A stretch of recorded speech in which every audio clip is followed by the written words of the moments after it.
In today's video, I'm going to teach you how to delete all products from your Shopify store.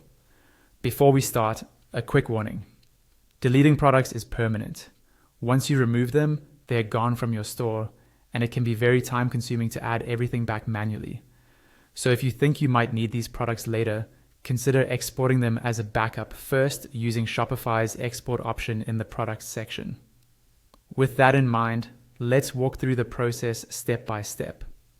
First, open your Shopify dashboard and log into your store's admin area. This is the main control panel where you manage everything related to your store, including products, orders, customers, and settings. Make sure you're logged into the correct store, especially if you manage more than one. Once you're on the dashboard, look at the menu on the left-hand side. Find the option labeled Products and click on it. This will take you to the Products page, where you can see a list of every product currently in your store, including active, draft, or archived items, depending on your filters. At the top of this product list, you'll see a small white checkbox above the first product.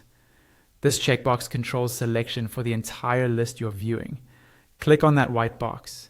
When you do this, Shopify will select all the products that are visible on the current page.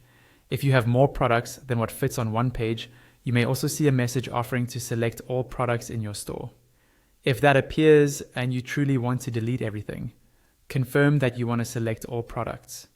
With all your products selected, move your attention to the top area of the list, where additional actions appear. You should see an icon with 3 vertical dots, which usually represents more actions. Click on these 3 dots to open a small drop-down menu. In this drop-down, look for the option that says Delete Products. Click on Delete Products to begin the deletion process. Shopify will usually show a confirmation dialog asking if you're sure you want to delete the selected products. Read the message carefully, and if you're absolutely sure you want to remove everything, confirm the deletion. After you confirm, Shopify will start deleting the products you selected. Depending on how many products you have, this might take a moment. Once it's done, your products page should be empty or only show any items you chose not to delete. And that's all.